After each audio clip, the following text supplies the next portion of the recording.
Ефір АТР триває. Я, Альвіна Сидбулаєва, приймаю естафету від своєї колеги Катерини Вишневської і говоритиму наживо про найцікавіші і найактуальніші події, які відбуваються в нашій країні. Залишайтеся з нами, нам є про що розповісти.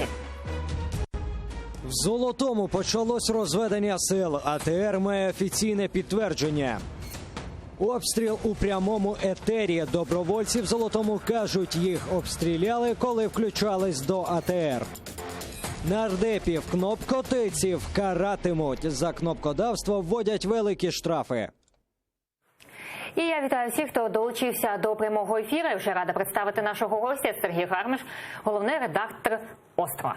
Вітаю вас. Добрий день. І сьогодні вже розпочалися відведення сил. Ось в Золотому розпочали розведення сил. Про це в ексклюзивному коментарі АТР повідомив речник штабу ООС Андрій Агєєв. Давайте послухаємо. Так, станом зараз, сьогодні, 29 числа, в 12 годині стартував процес розведення обох сторін, тобто в дзеркальному порядку, на ділянці номер 2 в районі населеного пункту Золоте-4.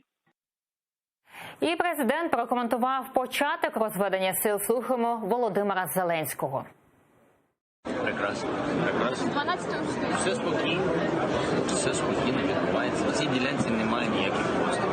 А в чому проблема інформації? Це не в цій ділянці, ні. Це інше. Золотого ми ж контролюємо, я вже говорив.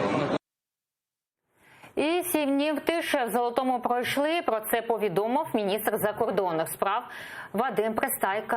Давайте його послухаємо. До самої Нормандії буде розведено. На ті ділянки, які ми погодили. В Золотому відбувається прямо зараз. Ми стартуємо сьогоднішнього дня. Це розведення військ безпосередньо залучених на лінії контакту.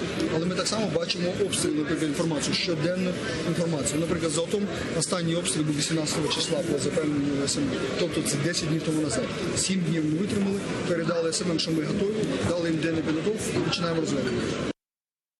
Сергій, ось ми почули всі сторони, скажімо. А як ви оцінюєте це розведення війська?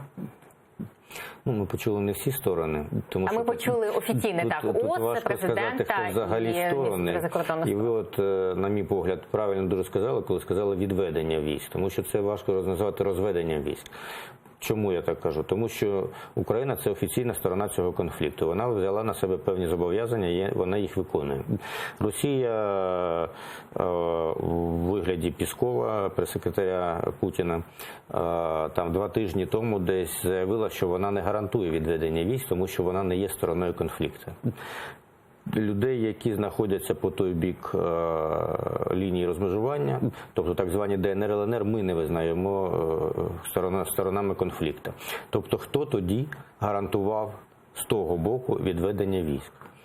Це дуже серйозне питання, тому що вони фактично не зв'язані ніякими зобов'язаннями. І вони завтра почнуть просто наступ. Нам немає чого їм сказати. А це викличе, я думаю, принаймні серйозну кризу в нас, в внутрішній політиці, довіру до нашого президента. І такі кроки мені не зовсім зрозумілі. Тобто я розумію, що президент будь-якою ціною хоче влаштувати цю нормандську зустріч. Але в мене питання, для чого Росії це розведення саме в Золотому і... Давайте ось ми трохи пізніше поговоримо щодо Росії, а ось керівник Нацкорпусу Луганщини Владислав Крилов, який перебуває в Золотому, в ефірі ЕТР, розповів, розведення немає. Наразі ми не фіксуємо розведення, ми фіксуємо лише коментар штабу ООС про 5 порушень режиму тиші, в тому числі і в Золотому. Ми фіксуємо дискомунікацію між структурами в нашій державі і маніпулюванням місцевими мешканцями і їх думок. Я зараз знаходжусь в Золотому 1, щойно я повернувся з Золотого 4, можу сказати, що розведення немає. Ось ми почули вже четверту сторону, який саме перебуває в Золотому, і там немає відведення військ. Тоді що ми бачимо? З одного боку ми бачимо офіційну інформацію від керівників влади, що розпочалося розведення сил. А тут ми бачимо військовий, який перебуває у Золотому, немає. Що це таке? Ну, мені важко оцінювати, мене не було в Золотому, я не бачив своїми очима, що там саме відбувається. Але розбіжності інформації ми так би бачимо. мовити, засоби масової інформації ДНР, ЛНР, вони повідомляли, що розведення почалось. СММ, ОБСЄ також підтверджувала цю інформацію. Тому, може тут, знаєте, міністр же правильно сказав, що процес почався і він буде тривати кілька днів. Дійсно, ОБСЄ зробили заяву, і ось спецпредставник ОБСЄ в тристоронній контактній групі Мартін Садік підтвердив факт розведення сил в Золотому. Давайте його почуємо. Стороны сегодня только что возобновили разведение сил и средств в Золотом. Ими были пущены белые и зеленые сигнальные ракеты, подтверждающие их готовность к этому. Я думаю, что это очень важное заявление, и могу сказать и положительное развитие. Ось ми бачимо, що ОБСЄ підкреслили, що це положительний такий крок. Процес почався, тому не обов'язково, може його не видно, там він не такий є очевидним, але він почався. І це, звичайно, я думаю, зроблено все ж таки для того, щоб Росія погодилась на нормандську зустріч. А от для чого це нам потрібно, мені важко сказати, чесно кажучи, що там у президента за козирі. Семиденного режиму тиші не відбулося. Я сьогодні бачила сторінку ООС, так, і кожен день вони фіксували обстріли саме в Золотому, де має відбутися, і може вже відбулося це розведення сил. А чому не дотримувалися умови, на ваш погляд, держава, керівництво країни, і все ж таки так поспішає встигнути зробити той шлях, про який мріє саме Кремль? Ну, я б не сказав, що Кремль про це мріє. Може, тому Кремль висуває цю вимогу, що він може легко її регулювати. Але все ж таки вони ж підслухають Зеленського. Ну, я ж кажу, вони висунуть такі умови, які залежать і від них. Тому що якщо вони почнуть обстріли, це ж Росія все ж керує тими врахуваннями. Вони кожен день обстрілюють українські позиції. Так, зараз ми зробили вигляд, що ми цього не помічаємо. Наша влада настільки хоче цю зустріч, що закриває очі і каже на чорне-біле. У нас ще попереду ще один пункт розведення, це як його там? Петрівське, так. Що там буде відбуватися, це теж займе деякий час. Я можу сказати одне, що Росія зацікавлена в тому, щоб затягувати якомога більше цю нормандську зустріч, для того, щоб Україна проявила свою позицію, що вона готує, тому що Зеленський всіх зацікавив, що в нього є щось таке, що він скаже Путіну. А ось в Кремлю щодо Путіна ми заговорили, вже в Кремлі вже відреагували, пропонують послухати помічника президента Росії Владислава Суркова. Гарна новина. На ділянці в Золотому сторони обмінялися сигналами про готовність до розведення сил. Якщо все вийде в Золотому, потрібно відразу приступити до аналогічних процедур в Петровському, після чого, не втрачаючи темпу, почати підготовку до нормандського саміту. Ось ми бачимо вже реакцію з Кремля. І вони вже чекають не те, що Золотого, а Петрівського. Ну, по-перше, розведення сил мало бути паралельним в Золотому, в Петрівському. І те, що каже Сурков про те, що спочатку в Золотому, потім в Петрівському, лише підтверджує те, що я кажу. Кремль буде робити все, щоб затягнути цей процес. Українська влада хоче зустрічу якомога найшвидше, до ухвалення нового закону про особливий статус. Кремль хоче зрозуміти, що буде в цьому законі. Тому він затягує цю зустріч. Ну, в кожного свої інтереси. Ми зацікавлені в ній зараз. Тому українська влада закриває очі на певні факти. Я сподіваюся, що це буде виправдано результатом цієї нормандської зустрічі. Але все ж таки ймовірність того, що Росія почне напад, це не можемо виключати, правда? Не можемо. Я думаю, що будуть якісь провокації саме для того, щоб послабити Зеленського, його позиції тут в країні, перед цією нормандською зустрічю. Навіть якщо вона буде согласована, якщо буде призначена дата, будуть якісь провокації для того, щоб Зеленський поїхав туди в той час, коли у нас тут в Києві будуть акції протесту і буде громадське обурення діями Зеленського. І якщо розведення відбулося, і обстріли не зупиняються, де, наприклад, Росія починає обстрілювати і Золоте, і захоплює. Що далі? Ось ми бачимо, що з одного боку Зеленський виконав свої умови, які і пообіцяв, а з іншого боку ми втрачаємо Україну. Ну, ми не втрачаємо Україну, але це серйозна дестабілізація ситуації в країні, по-перше. По-друге, це послаблення Зеленського, в чому також зацікавлений Путін. Да? По-третє, ну, скажімо так, принаймні це змусить нашу владу шукати інші шляхи. Як хоче, чого добивається Москва? Вона хоче, щоб Київ сів за стіл переговорів прямо напряму з Донецьком і Луганськом. І зараз, якщо вони починають... ДНР і ЛНР мають на увазі. Так, якщо вони починають, наприклад, якісь бойові дії, Москва каже, я не при чому, я тут не до чого, я не сторона конфлікту, і я не давала гарантій про відведення військ. Домовляйтесь з ними, вони. Тобто Москва таким чином вирішує свою проблему. Але я ж кажу, ну я не знаю, що там у Зеленського є, але він ставить на карту все. Навіть свої, так би мовити, свою історичну місію. Да? Тобто те, яким він залишиться в історії України. Або президентом-реформатором, або президентом-зрадником. І якщо починається наступ, якщо там гинуть люди наші, відвоюючи ту територію, яку ми самі зараз залишили, ну це серйозні політичні наслідки для нього. І хочу нагадати, ось вчора в прямому ефірі Прайм Муждабаєв під час включення ветеран полку Азов Денис Янтара відбувся обстріл, коли він спілкувався з нашим колегою. Давайте послухаємо, як це було. Можу сказати, що зараз буде. Розведення буде, як бачиш? Я зараз піду трошки у укриття і зараз продовжимо бесіду.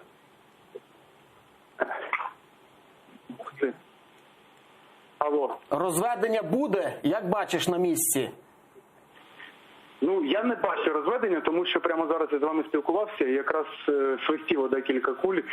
Було досить неприємно, тим паче, що я вибачаюся. Давайте я передзвоню трошки пізніше. До побачення. До побачення.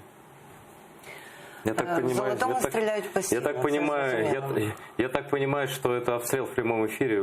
Вітаю. Щодо ситуації, яка сталася в прямому ефірі, насправді нічого страшного не відбулося, просто неподалік нас був обстріл, пролетіло декілька куль і до того, щоб розібратися, відійшли в укриття і, в принципі, нічого страшного, подивилися, все гаразд, нічого не сталося. На місці продовжуємо знаходитись в Золотому, зараз підемо до Багаття. І ми попитали народних депутатів фракції «Слуга народу», чи чули вони про обстріл. Давайте їх послухаємо. Питання з розведенням військ, воно є дуже болючим питанням для суспільства, воно є питанням таким, яке викликає різні думки, і тому воно пов'язане з провокаціями різними і в інформаційному полі, і так само провокаціями в вигляді обстрілів, і іншими також провокаціями. Тому мені здається, що ми повинні сприймати всі ці дії саме з цього боку. Хто це зробив, ну звідки ж я знаю, як і ви, так і я, ми ж не були там, ми не можемо, навіть канал АТР також, напевно, не можу сказати, хто це був. Я не знаю про це. Я читала і бачила у вас на ресурсі, дійсно, Муджабаєв пан так сказав, що дійсно в прямому ефірі відбувся обстріл, але іншої інформації. Я зранку дивилась офіційні джерела, і там не було нічого про це. Ось ми бачимо і реакцію щодо «Слуги народу» депутатів. А як гадаєте, чого вони так висловлюються? Ви знаєте, тема Донбасу взагалі для цієї фракції, у мене таке враження, що вони її обходять. Там уповноважені коментувати і буквально кілька осіб, які дуже рідко, це Яременко, по-перше, це навіть не знаю, у фракції, мабуть, більш нікого. Тому вони просто обходять це питання, і їм дійсно краще сказати, що ми не знаємо, це не стосується, гетьманця, да? Це в принципі не його сфера діяльності, так би мовити, ніж коментувати і висловлювати свою позицію. Тому Тому що у них навіть у передвиборчій програмі, вибачте, яка висіла на сайті ЦВК, про Донбас було написано одна стрічка – підтримувати ініціативи президента, законодавчі ініціативи президента, спрямовані на відновлення територіальної цілісності України. Які це будуть ініціативи президента, вони не знають і досі не знають. Я думаю, що в них не більше інформації, ніж в мене, ніж та у вас.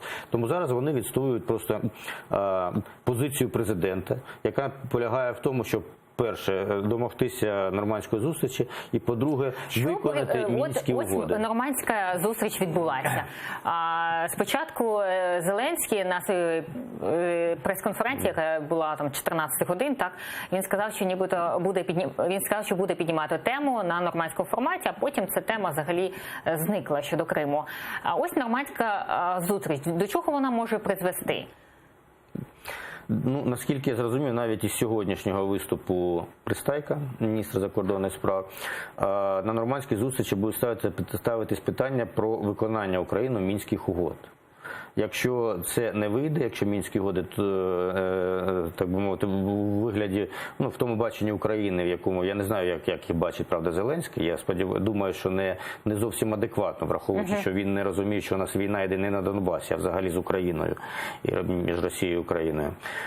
То тоді будуть ставитись питання, тобто мінські угоди відкидаються і ставиться питання вже про миротворців ООН. От, на мій погляд, виконання мінських угод – це прямий шлях до громадянської війни. Тому ми одразу повинні ставити питання про миротворців ООН. Можливо, це президент розуміє, і йому потрібен просто, так би мовити, привід, для того, щоб перейти від Мінську до якихось інших дій, до іншого сценарію. Якщо так, ну можливо, його тактика і виправдовується. Якщо так. Якщо ні, ну тоді нам треба чекати не дуже гарного розвитку подій взагалі в Україні. І давайте послухаємо реакцію нардепів. Ось Європейська солідарність стурбовані фактом розведення сил в умовах обстрілів. Давайте послухаємо народну депутатку Іванну Климпуш-Цинцадзе. Турбує те, що вчора стався обстріл у Золотому, а сьогодні міністр закордонних справ України щойно оголосив про те, що Україна почала розведення. Я вважаю, що українська влада сьогодні на умовах Кремля активно в турборежимі намагається задовольнити всі хотілки Путіна для того, щоб здійснити цю якусь омріяну міфічну зустріч. Командуючий розведення сил в Золотому, голова фракції «Слуга народу» Давид Арахамія назвав його контрольованим ризиком. Розведення проходить таким чином, щоб за 15 хвилин піхота могла зайняти ті ж самі позиції, і на протязі 45 хвилин техніка.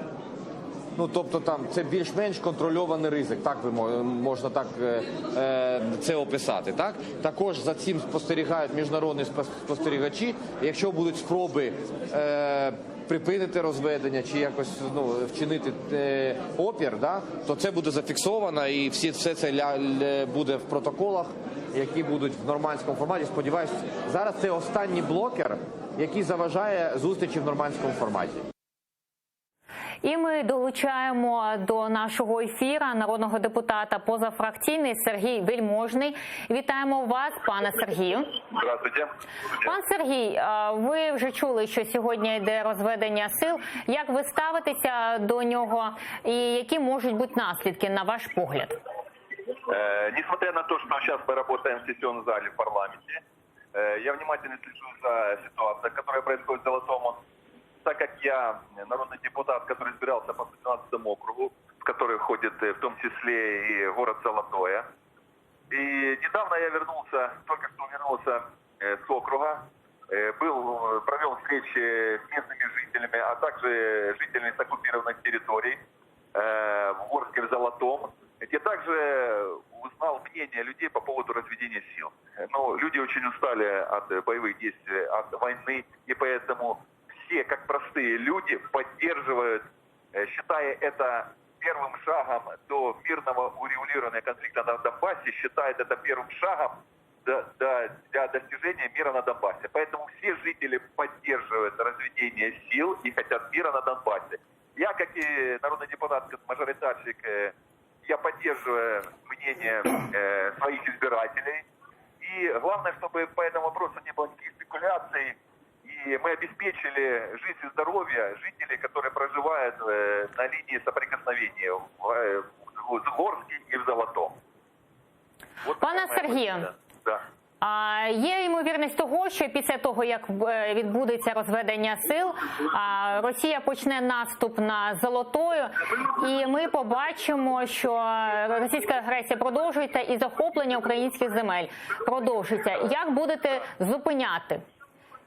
По этому поводу я хочу сказать следующее, что когда наш главнокомандующий принимает это решение, то наши вооруженные силы, Нацгвардия, имеют в виду и такую ситуацию, такой поворот событий. Поэтому я уверен, что будут предусмотрены все меры к тому, чтобы не было захвата территорий, наших українських територій.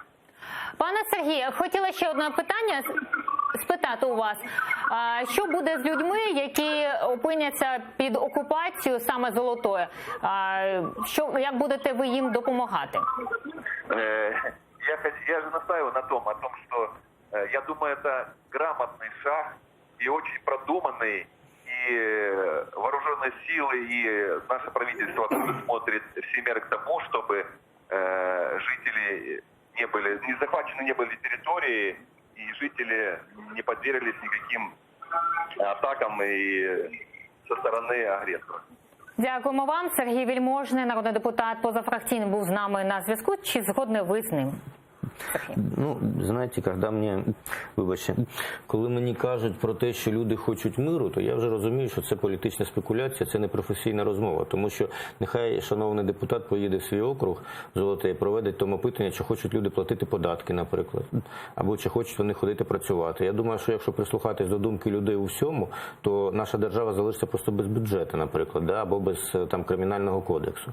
Для того ми обираємо владу, щоб вона ухвалювала державницькі рішення, а не питала в людей, які знаходяться тим більше під впливом російської пропаганди, а там більше російської пропаганди, ніж українських ЗМІ, що вони думають про мир. І що таке мир? Якою ціною наш депутат хоче встановлювати цей мир? Це просто, так би мовити, залишити ці ДНР, ЛНР, і нехай вони знущаються над нашими людьми, які знаходяться в них в заручниках. Чи все ж таки це перемога у війні? Я не маю на увазі не обов'язково військову перемогу. Перемога бути в сучасній війні різна, але треба щось діяти для того, щоб перемогти, щось робити щодня, для того, щоб перемогти саме, а не припинити війну. Тому що припинити – це означає, що вона буде продовжуватись. І завтра вона зможе почати знову. І ми просто переносимо війну на покоління, на майбутнє, на покоління наших дітей, яким прийдеться ще воювати і вмирати там. Тому це питання треба вирішувати, а не припиняти. І не питати, вибачте, я дивився на цих відеозвіті куди Зеленський приїжджав, цих тіток, які, звичайно, вони хочуть, щоб там не стріляли, але ж вони думають тільки про себе, вони не думають про країну і про державу, про те, що якщо там не стріляють, то зараз, то можуть потім стріляти набагато більше, може в іншому регіоні, а може в їхньому також. Тому, на мій погляд, це дуже непрофесійні такі оцінки політиків наших. І мені здається, це просто звичайна маніпуляція. Не можуть бути наші депутати настільки дурні, вибачте за слово, щоб вірити в те, що він зараз сам казав. Але ми бачимо, що з одного боку це маніпуляція, так? І ми, звичайно, кожна людина, яка живе під обстрілами, вона хоче миру.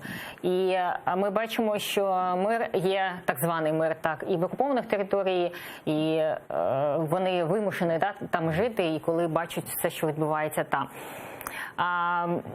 Це непрофесійне таке ставлення, так, і, як ви кажете, щодо депутата. До чого воно може призвести, ми вірно бачимо, але до чого можуть вони така влада, до чого може привести взагалі Україну? Вони тільки прийшли до влади, а ще немає півроку, як вони керують країною. Я думаю, що поки що їхніми діями керує вони не відповідні реальності, тому що в них немає досвіду. І політичного досвіду, і вони не знають, що таке війна. Якби вони жили в Донецьку в 2014 році, як я, якби вони щодня відстежували, що відбувається на окупованій території, то вони б дивились на це іншим поглядом. Заходом. Вони, на жаль, я в цьому пересвідчуюсь кожного дня буквально зараз, вони живуть в атмосфері миру, вони не розуміють, що йде війна, відбувається. Тобто парадигми війни для них немає. Тому вони не сперечаються цієї війни,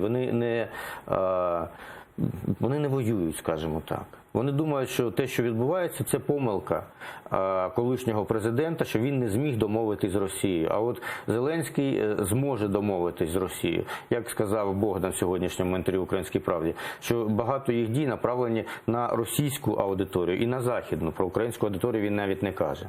А до чого це може призвести? До того, що дійсно, якщо вони спробують реалізувати Мінські угоди, які передбачають особливий статус, які передбачають свої суди, своя прокуратура, своя міліція, це призведе до громадянської війни, тому що я мешканець Донецька. Я зараз повертаюсь в Донецьк, щось там відбувається, а я відома там людина, да? Мене заарештовують. Да, мене заарештовують їхня поліція, мене будуть судити їхній суд, обвинувачувати їхня прокуратура. Як це буде сприйматись тут? Мені цікаво. Вибачте, якщо скільки людей зараз в Донецьку, не набагато менше людей, ніж було до війни. Чому? Багато ж виїхали. А тому, що з окраїн, ці так звані ДНР, де розбомблені ці містечки шахтарські, люди поїхали в Донецьк. Де вони живуть? Якщо вони живуть в наших будинках і ми туди повертаємося, це не буде підставою для громадянського конфлікту. А якщо вибори там оголошуються, хто в них буде приймати участь? Медведчук і Ахметов, їхні люди.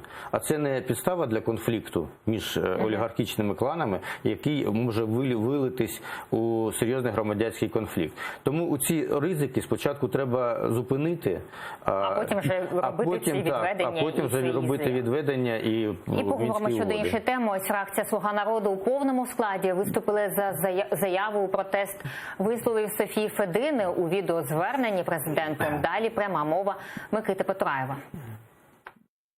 Разом з правоохоронними органами, разом з всім суспільством ми маємо дати оцінки таким закликам. Тому ми, як фракція, вчора почали збір підписів, яким ми звертаємось до правоохоронних органів, а зараз з цієї трибуни вимушені звертатися і до всього суспільства, до вирішення спільного того, чи сприйнятні для нас заклики до вбивства, бажання смерті будь-якому громадянину України, навіть не зважаючи на це, чи це є президент, чи це є просто пересічний громадянин. А ось народна депутатка фракції «Європейська солідарність» Яна Зінкевич заявила, колега Федина має право на таку думку. Емоційний виступ Софії Федини – це словесна реакція ветеранів. Це словесна реакція захисту ветеранів, і вона висловила те, що звучить в думках мільйонів, а не тільки її. І вона має право на цю думку. Порада президента – іти в армію тим людям. Порада президента іти в армію тим людям, що захищали нас всіх, і його в тому числі, це абсурд. І мені, дівчині, яка в 18 років добровольцем вирушила на фронт, захищаючи нашу країну, дуже дивно чути такі слова від людини, яка 4 рази ухилялась від повісток в армію. Сама нардепка «Європейської солідарності» Софія Федина заявила, готова вибачитись, але за певних умов. Давайте її послухаємо. Президент дійсно не є безсмертним. Він не є Романом Безсмертним. А Роман Безсмертний, він не є президентом. Так що, ще раз кажу, ми під Богом ходимо. І за кожні свої дії є відповідь. Але окрім того, знаєте, мені багато кажуть, чи я готова вибачитися. Так, я готова вибачитися секунду після того, як буде вибачення за регіт над згорілим будинком Гонтаревої, як буде вибачення за обзивання України повією, як буде вибачення за жарти над тим, як беркутівці били майданівців. Я готова вибачитись після того, як буде вибачення за насмішки над українським військом. Дуже багато є моментів, за що треба вибачитись. До речі, за розстріл парламенту я хочу так само почути вибачення. Я хочу почути вибачення за інсценізацію в телевізійному вигляді похорону Порошенка. Ось ми почули і Федину, і нардепів.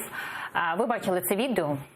Як ви ставитеся до Я не побачив, чесно кажучи, там закликів, саме закликів. Тобто моделювання ситуації так, закликів я не побачив.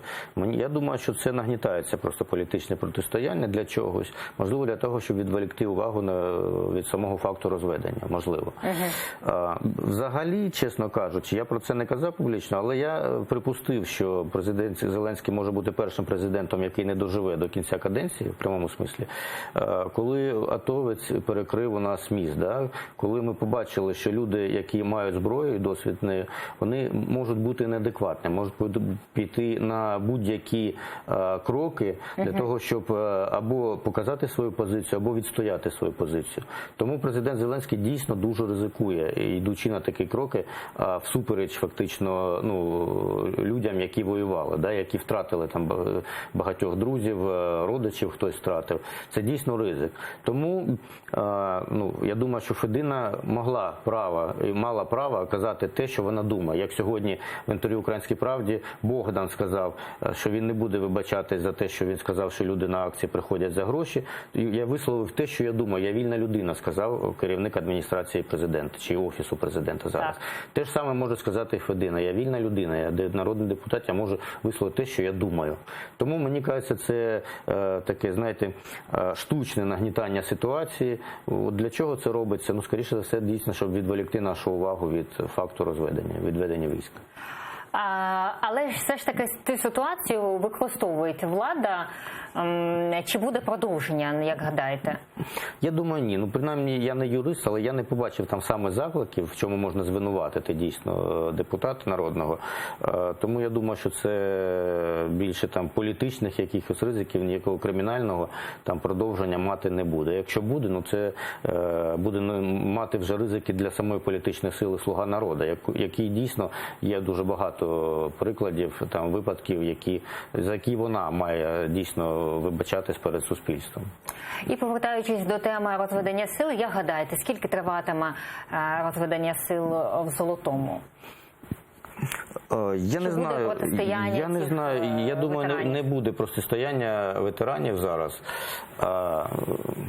Принаймні тому, що я все ж таки пов'язую факт, що це передусім ветерани Азову, і Аваков зацікавлений в тому, щоб довести керівництво країни, що він їм потрібний, тому він буде впливати на ці процеси. Але я цілком припускаю, що будуть провокації з боку Росії, російських найманців, можливо, навіть не в Золотому, а далі, в Петрівському, але, я ще раз кажу, Росія зацікавлена якомога відтягувати процес цієї нормандської зустрічі, і вона буде зробити все, щоб це розведення затягувалося якомога більше. І наші колеги кажуть, що під Офісом президента буде акція, яка саме проти розведення сил. Як гадаєте, це вже четверта, так? Акція є в Україні. Чи вона призведе до якогось результату, аби призупинити розведення сил? Я думаю, ні, тому що президент вже розуміє, він бачить, на які ризики він пішов, але він вважає, що ця зустріч коштує цих ризиків, що він може більше отримати ефект якийсь більший, і переможців не судять, як то кажуть. А він розраховує, що він зможе бути переможцем чомусь. Ми не знаємо, що справді в нього там за козирі в рукаві, але якщо він пішов на ризик дійсно відведення військ, незважаючи на обстріли, які все ж таки є, незважаючи на присутність там наших ветеранів, а незважаючи на відсутність гарантій Москви, що війська будуть відведені і не буде наступу, то, я думаю, він для нього ці акції вже не є перешкодою для реалізації свого плану. Але ж ці акції – це ще такий крок. Люди можуть розлютитися і їх кількість може збільшитися, я гадаю. Ви знаєте, я поки що бачу в цих акціях політичний, так би мовити, підтекст. Тобто це все ж таки акції, організовані політиками. Дійсно, акції можуть бути ефективними, коли на них вийдуть люди. Звичайні кияни, як 1 грудня в 2014 році вийшли, чи 13-му, в 13-му ще. В 13-му, кінці 13-го, 14-му початку. Вийшли, і тоді було зрозуміло, що це щось відбулося. Це не просто політичний Майдан, це дійсний Майдан. От зараз люди не вийдуть, поки не відбудуться конкретних дій. Оці політичні акції, скеровані і організовані політичними силами, вони спрямовані на те, щоб якісь дії не відбулись. а люди реагують вже на конкретні дії. От коли будуть конкретні дії, якщо вони будуть негативними в очах суспільства, тоді люди вийдуть, тоді можуть бути наслідки. Зараз поки що я не передбачаю наслідків. Ми будемо слідкувати щодо акції, яка відбуватиметься сьогодні під офісом президента. Сергій Гармаш, головний редактор «Остров», був з нами. Дякуємо вам. А далі ефір телеканалу АТR продовжить «Заман». А ми з вами зустрінемося через 20 хвилин. Не перемикайте.